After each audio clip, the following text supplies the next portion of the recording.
नमस्कार दोस्तों, अध्ययन लोक में आप सभी का बहुत बहुत स्वागत है। ये आपकी सेकेंड क्लास है। फर्स्ट क्लास में हमने इंट्रोडक्शन पढ़ा और एग्ज़ाम में क्या क्या ज़रूरी है, कौन कौन से सब्जेक्ट आपको ज़्यादा उस पर पकड़ बनानी है, ज़्यादा उसको अच्छे से तैयार करना है, ये सब हम लोगों ने समझा था। और फर्स्ट वीडियो पे हम लोगों ने ये भी समझा था कि जो पेपर है, पेपर के पैटर्न को और उसके सिलेबस के बारे में भी चर्चा की थी।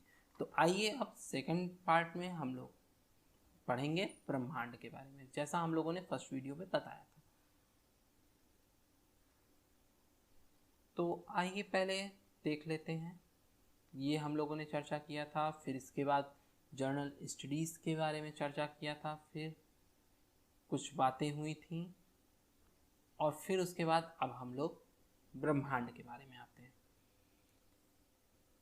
तो सबसे पहले फ्रेंड्स यहाँ पर हम लोग देखेंगे कि ब्रह्मांड है क्या, वो कैसे बना। तो यहाँ पर इस बारे में बात करेंगे। तो चलिए फिर शुरू करते हैं।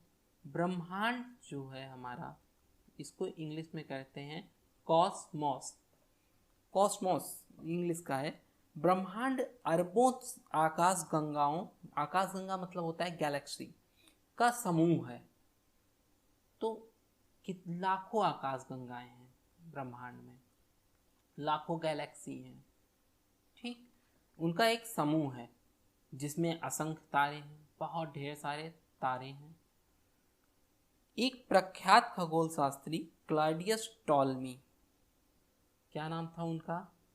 खगोल शास्त्री थे क्लॉडियस टॉलमी।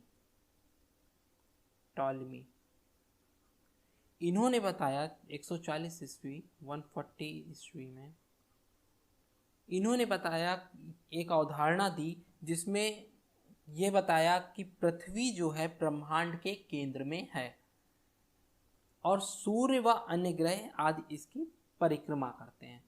इन्होंने बताया कि देखिए, ये जैसे पृथ्वी है, इसको मान लेते हैं अर्थ, और इसके चारों ओर कौन मूव कर रहा? तो इसके चारों ओर सन मूव कर रहा है, ये सन हो गया।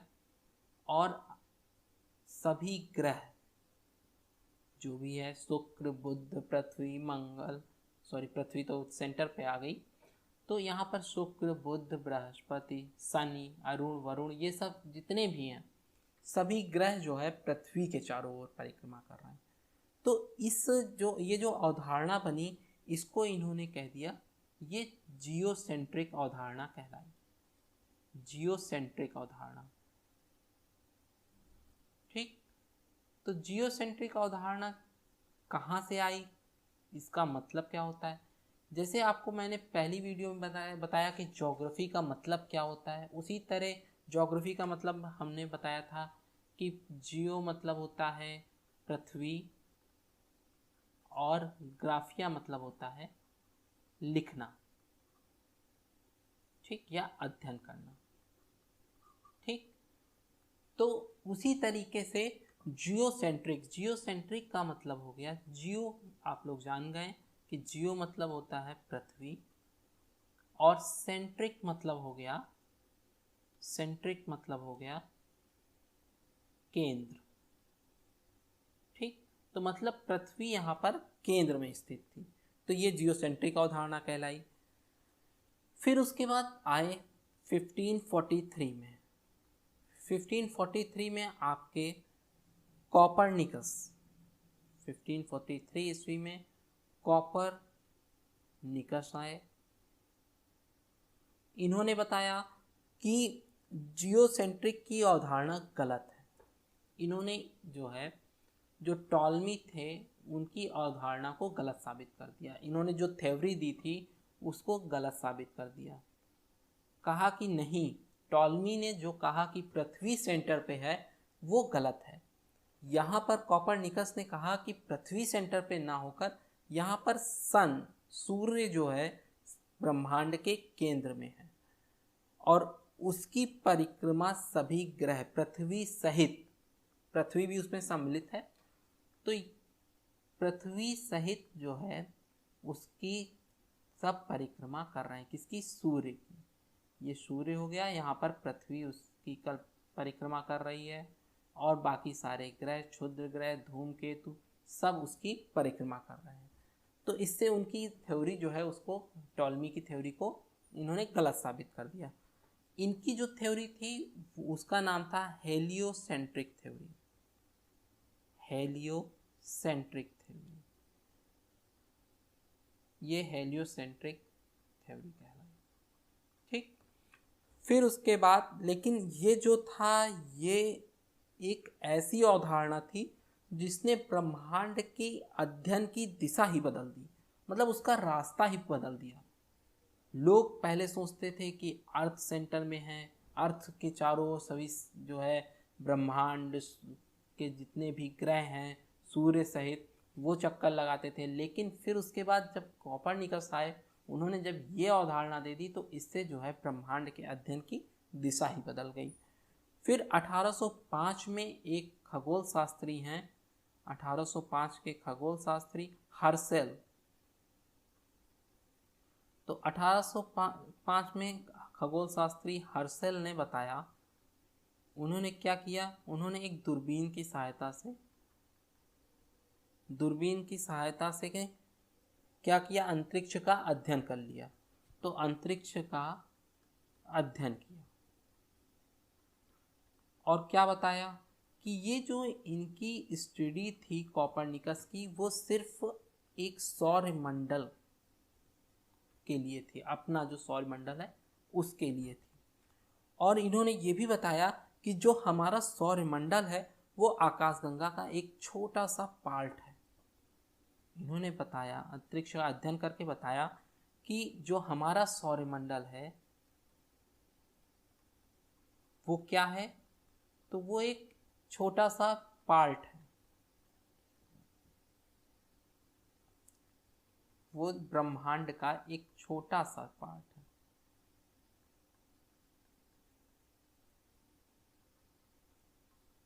छोटा सा पार्ट है। फिर जो है ब्रह्मांड की उत्पत्ति के संदर्भ में कई सिद्धांत दिए गए, जिसमें सर्वाधिक जो सर्वमान्य सिद्धांत साबित हुआ वो हुआ आपका बिग बैंग थ्योरी। ठीक। तो बिग बैंग थ्योरी, इसमें क्या हुआ था, इसकी सबसे पहले जान लेते हैं कि इसका प्रतिपादन किसने किया। तो इसके जो प्रतिपादक थे वो जॉर्ज लेमेंटर थे। प्रतिपादक थे जॉर्ज लेमेंटर, और ये सर्वमान्य सिद्धांत था ब्रह्मांड की उत्पत्ति के लिए। इसको याद रखिएगा, ब्रह्मांड की उत्पत्ति के संदर्भ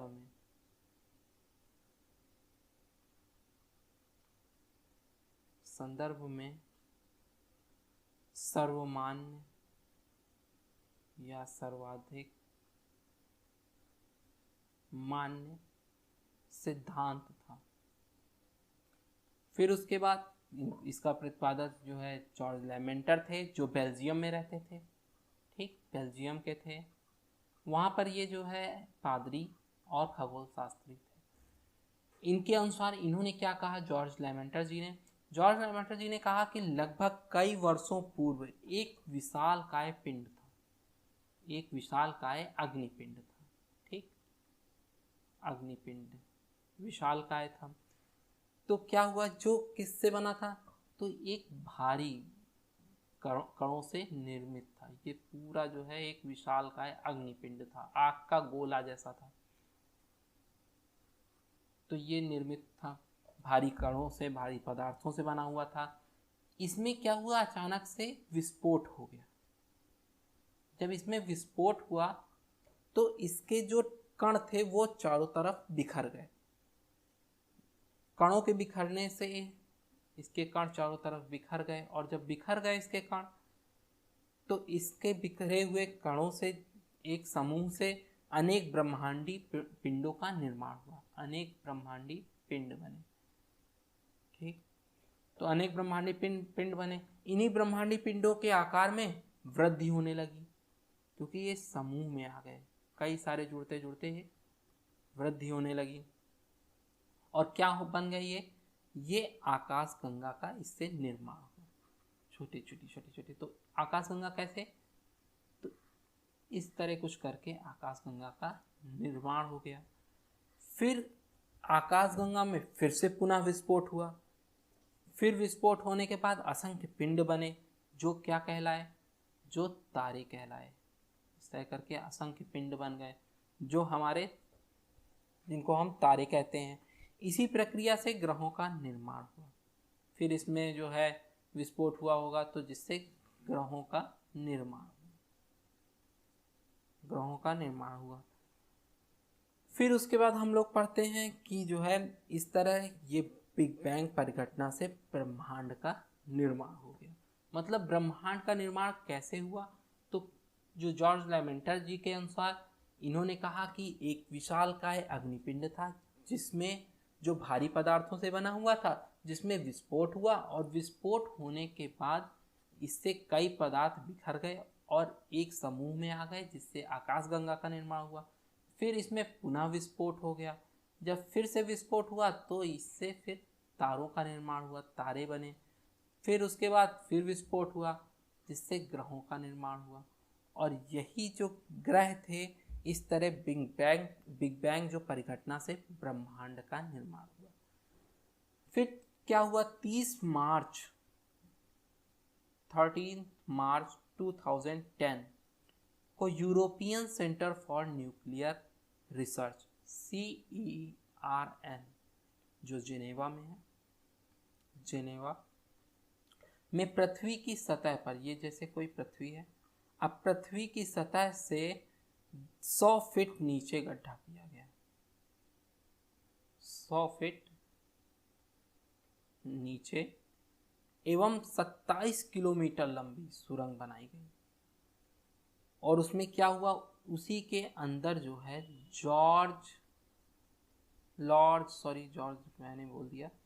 लॉर्ड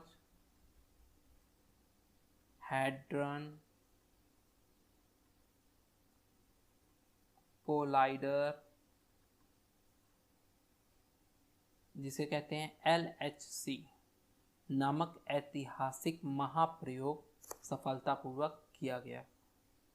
ठीक, यहाँ पर क्या हुआ, महाप्रयोग हुआ इसी 100 किलोमीटर और 27 किलोमीटर लंबी सुरंग में। इसमें क्या किया गया, आइए समझते हैं। तो इसमें क्या किया गया कि प्रोटॉन जो बीमें थी, प्रोटॉन बीम,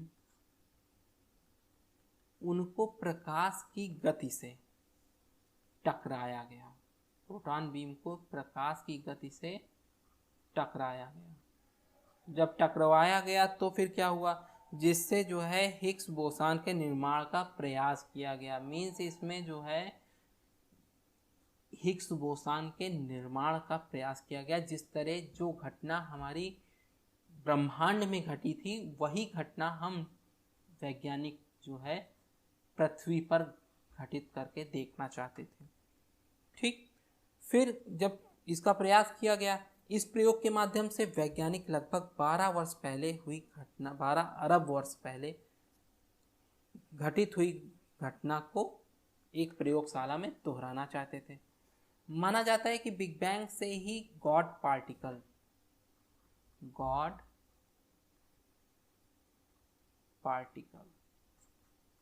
तो गॉड पार्टिकल जो हिग्स बोसान, जिसे कहते हो आप लोग हिग्स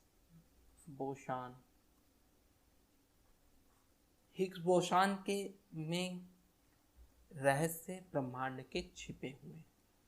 ठीक, तो 4 जुलाई 2012 को 4 जुलाई 2012 को हिग्स बोसान जैसा मिलता जुलता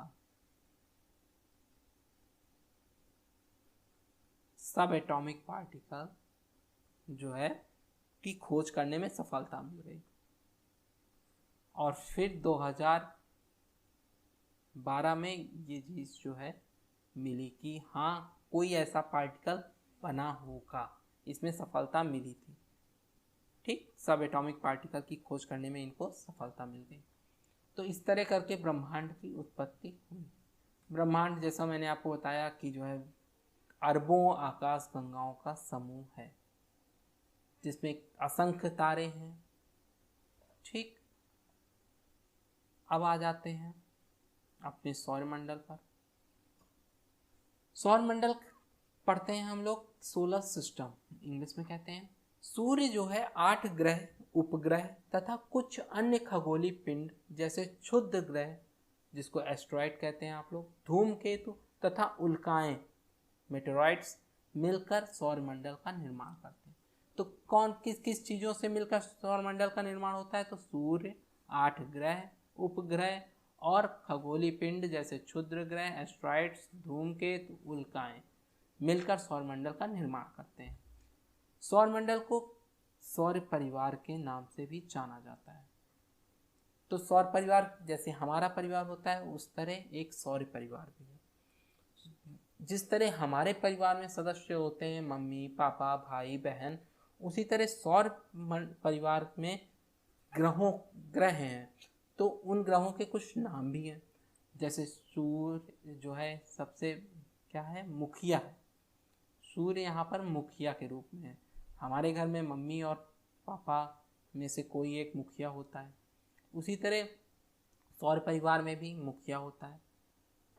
और यहाँ पर बुध, शुक्र, पृथ्वी, मंगल, अरुण, वरुण, बृहस्पति, इस तरह करके कई सारे ग्रह हैं जो सौर परिवार के सूर्य के चारों ओर परिक्रमा करते हैं। अब सूर्य के बारे में चर्चा करते हैं। सूर्य सौर मंडल के केंद्र में स्थित है तथा गर्म गैसों से बना है। इसके आकर्षण बल के कारण सौर मंडल टिका रहता है। जो सूर्य में अट्रैक्शन होता है उसके कारण जो है सौर मंडल टिका हुआ है या स्थिर रहता है। सूर्य प्रकाश एवं ऊष्मा का एकमात्र स्रोत है। यह एक तारा है। सूर्य क्या है? सूर्य भी एक तारा है, लेकिन ये क्या है, पृथ्वी के सबसे निकट है, जिसके कारण ये हमें बड़ा दिखाई देता है। और बल्कि इससे भी ज़्यादा प्रकाशवान कई तारे हैं, लेकिन सूर्य क्योंकि पृथ्वी के पास है, इस कारण इसका जो प्रकाश है, इसकी जो प्रकाश की मात्रा है वो काफ़ी ज़्यादा होती है। तो पृथ्वी से लगभग ये कितने किलोमीटर दूर है? तो 15 करोड़ किलोमीटर दूर है। सूर्य जो है पृथ्वी से 15 करोड़ किलोमीटर दूर है। सूर्य में ऊर्जा का कारण क्या है? तो सूर्य में ऊर्जा का कारण देख लेते हैं। सूर्य की ऊर्जा का जो कारण है, उसके उदीप्तमान होने का कारण है उसके केंद्र में हाइड्रोजन एवं हाइड्रोजन परमाणुओं का नाभिकीय संलयन द्वारा हीलियम में बदलना है। तो मतलब कि जो है हम ये कह सकते हैं कि उसके जो सूर्य है, मान लीजिए ये सूर्य है, तो इसके जो सेंटर है यहाँ पर क्या हो रहा है कि हाइड्रोजन परमाणुओं का नाभिकीय संलयन द्वारा हीलियम में बदलना। तो अब यहाँ पर हम लोग ये देखेंगे कि नाभिकीय संलयन क्या है और नाभिकीय विखंडन क्या है।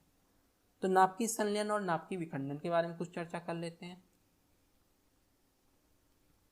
तो सबसे पहले देखते हैं कि यहाँ पर चर्चा करते हैं नाभिकीय संलयन। ठीक, तो नाभिकीय संलयन क्या है? Nuclear fusion.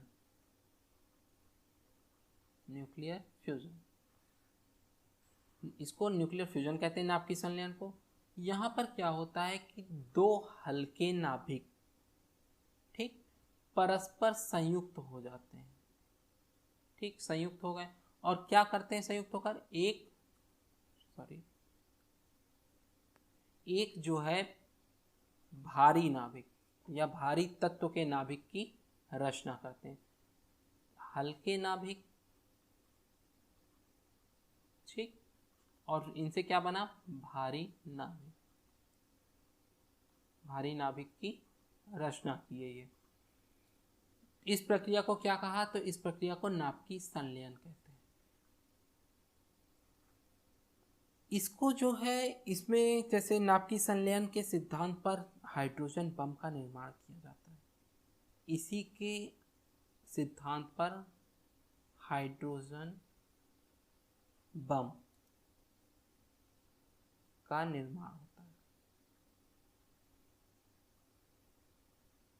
नाभिकीय संलयन कैसे मिलता है, तो नाभिकीय संलयन उच्च ताप, नाभिकीय संलयन कैसे होता है, तो नाभिकीय संलयन, इसको मैं जो है नाभिकीय संलयन को न्यूक्लियर फ्यूजन न्यूक्लियर फ्यूजन, इसमें कुछ थोड़ा सा कंफ्यूजन भी होगा क्योंकि न्यूक्लियर फ्यूजन और न्यूक्लियर फिजन दोनों अलग अलग हैं लेकिन एक जैसे वर्ड लगते हैं, ठीक। तो हम लोग दोनों के बारे में चर्चा करेंगे तो बताएंगे मीनिंग्स में। इसमें ऐसे तो हिंदी में मीनिंग अलग अलग हैं लेकिन इंग्लिश में थोड़ा सा कंफ्यूजन होता है। तो न्यूक्लियर फ्यूजन में क्या होता है कि न्यूक्लियर फ्यूजन नाभिकीय संलयन जो होता है उच्च ताप एवं उच्च दाब पर संपन्न होता है, मतलब उच्च हाई टेम्परेचर और हाई प्रेशर की आवश्यकता होती है। तो हाई टेम्परेचर और हाई प्रेशर की इसमें आवश्यकता होती है, तब नाभिकीय संलयन की प्रक्रिया शुरू होती है। इसकी प्राप्ति के लिए क्या होता है, नाभिकीय विखंडन से ही इसकी प्राप्ति संभव होती है। मतलब ये कब बनता है, तो जब नाभिकीय विखंडन से बनता है, मतलब पहले नाभिकीय विखंडन होगा तब उसके बाद नाभिकीय संलयन होता है, ठीक। नाभिकीय विखंडन से ही नाभिकीय संलयन की प्राप्ति संभव है। और सूर्य से निरंतर प्राप्त होने वाली ऊर्जा का स्रोत वास्तव में सूर्य के अंदर हो रही नाभिकीय संलयन प्रक्रिया का ही परिणाम है। इसमें मैं बता दूं कि सर्वप्रथम इसको मार्क ओलिफेंट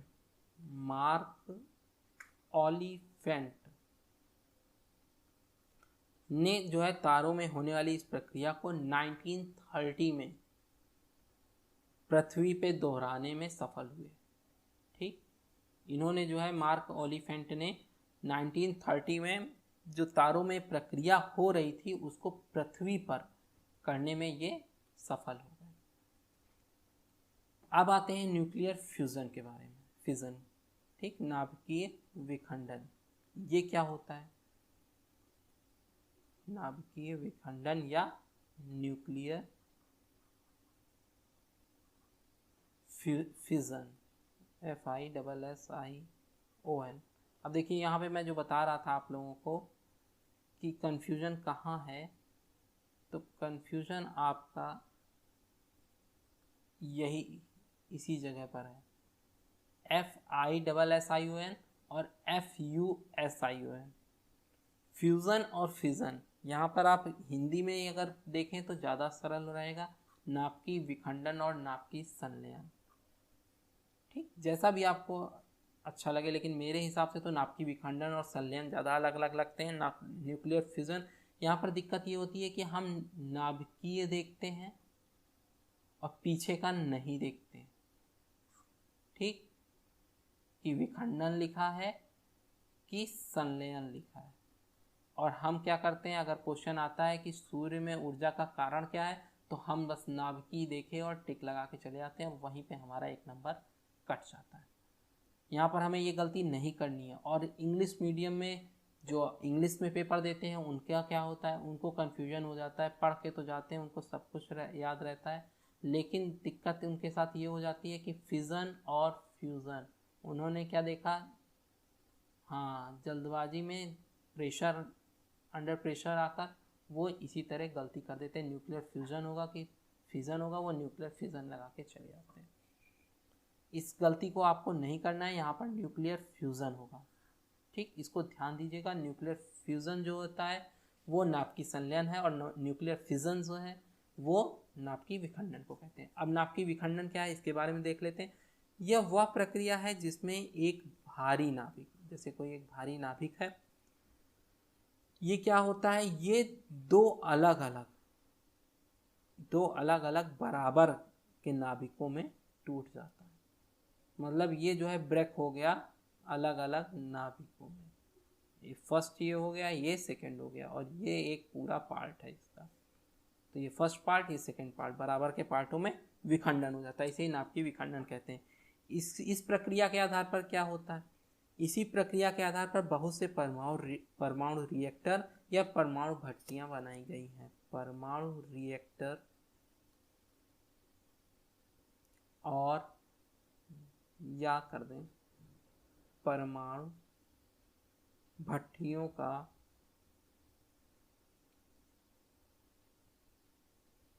निर्माण हुआ है। ठीक, तो यहाँ पर नाभिकीय विखंडन और नाभिकीय संलयन के बारे में हम लोगों ने चर्चा कर ली। अब आगे चलते हैं, ये रंगीन प्रकाश के बारे में अब बात करते हैं। रंगीन प्रकाश और ऑरोरा लाइट्स जिसे कहते हैं।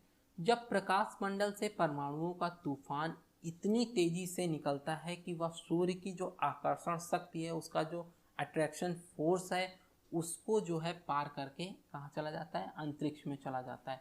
और जब यह तूफान पृथ्वी के वायुमंडल में प्रवेश करता है तो हवा के कणों से टकराकर रंगीन प्रकाश उत्पन्न करता है। तो जो वायुमंडल है उसमें छोटे छोटे पार्टिकल्स होते हैं, जिससे ये जो तूफान टकराता है और एक रंगीन प्रकाश उत्पन्न करता है, जिसे हम लोग ऑरोरा लाइट कहते हैं। इसे कहाँ देखा जा सकता है, तो इसे जैसे ये अर्थ है तो यहाँ पर साउथ पोल और नॉर्थ पोल होते हैं, नॉर्थ पोल और साउथ पोल। तो इसे कहाँ देखा जा सकता है, नॉर्थ और साउथ पोल, उत्तरी और दक्षिणी ध्रुव पर देखा जाता है। तो उत्तरी और दक्षिणी ध्रुव में इसे क्या क्या कहते हैं, तो उत्तरी ध्रुव में इसे ऑरोरा बोरियालिस कहते हैं, ऑरोरा बोरियालिस, और दक्षिणी ध्रुव में ऑरोरा ऑस्ट्रेलियालिस के नाम से इसे जाना जाता है। आदित्य 1 L1 जिसे कहा, आदित्य L1 सूर्य का अध्ययन करने वाला प्रथम भारतीय मिशन है। प्रथम भारतीय मिशन जो सूर्य का अध्ययन करने वाला है उससे आदित्य L1 कहा गया। आइए अब आदित्य L1 के बारे में कुछ जानकारी लेते हैं। पहले ये हम लोग ऑरोरा लाइट इस तरह की कुछ दिखती है, ये देखिए, ये परमाणुओं का तूफान जो हुआ सूर्य की आकर्षण शक्ति को पार करके अंतरिक्ष में चला गया, फिर अंतरिक्ष से वो पृथ्वी के वायुमंडल में प्रवेश किया। तो यहाँ पर ये जो हरे रंग की है और यहाँ पर रंगीन प्रकाश है, इसी तरह का कुछ प्रकाश आजकल तो मोबाइल से आप लोग देखते होंगे, तो मोबाइल के बैक कवर में ऑरोरा लाइट जो है आपको बनी दिखती है, मतलब कि उसका जो बैक कवर है, बैक पैनल है, वो इसी तरह के पैटर्न में कुछ आने लगा है। ठीक, आदित्य L1 के बारे में बात करते हैं। आदित्य L1 का नाम पहले आदित्य था। ठीक, पहले क्या था, आदित्य L1 का नाम पहले आदित्य था। इसरो द्वारा अगले वर्ष चंद्रयान 3 और चंद्रयान 3 वर्ष 2022 से अंतरिक्ष में मानव मिशन भेजने की उम्मीद है। मतलब 2 साल बाद जो है इसरो मानव मिशन भेजेगा अंतरिक्ष में। ठीक, फिर उसके बाद सूर्य के वातावरण तथा चुंबकीय क्षेत्र के बारे में आदित्य L1 अध्ययन करेगा। और ये किससे प्रक्षेपित किया जाएगा, तो आदित्य L1 ध्रुवीय उपग्रह प्रक्षेपण यान XL, इसे कहते हैं PSLV XL। इसका पूरा नाम होता है पोलर सैटेलाइट लॉन्च व्हीकल। तो इसका पूरा नाम है PSLV का पोलर सैटेलाइट लॉन्च व्हीकल। तो PSLV XL से प्रक्षेपित किया जाएगा। सितंबर 2015 में एस्ट्रोसैट के बाद, मतलब एस्ट्रोसैट पहला मिशन था, उसके बाद आदित्य L1 इसरो का दूसरा अंतरिक्ष खगोल मिशन होगा। इस मिशन के अंतर्गत अंतरिक्ष आधारित वेधशाला में सूर्य के कोरोना, ये वाला कोरोना नहीं, सूर्य का कोरोना के बारे में बात की जा रही है, जो अभी प्रेजेंट टाइम में चल रहा है उसके बारे में बात नहीं की जा रही है यहाँ पर। सूर्य के कोरोना, ये मत जानिएगा कि सूर्य के कोरोना हो गया है ये ऐसा बिल्कुल भी नहीं है। सूर्य का एक पार्ट है जिसे कोरोना कहा जाता है, ठीक है। सूर्य के कोरोना सौर उत्सर्जन और सौर हवाओं तथा कोरोनल मास इजेक्शन का अध्ययन करने के लिए इसके बोर्ड पर 7 पेलोड उपकरण होंगे।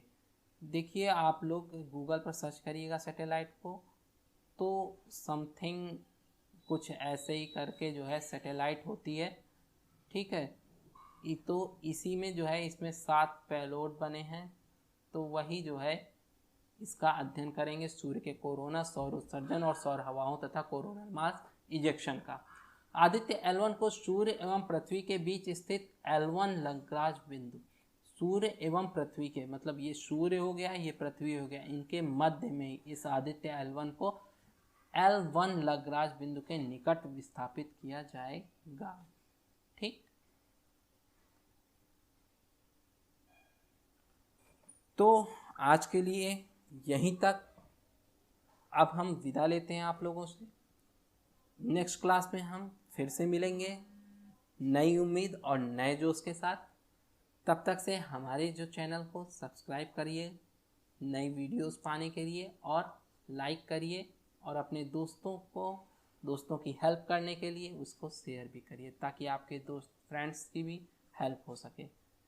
और आपको यहाँ पर PDF अध्ययन लोक के टेलीग्राम चैनल पर मिल जाएगी।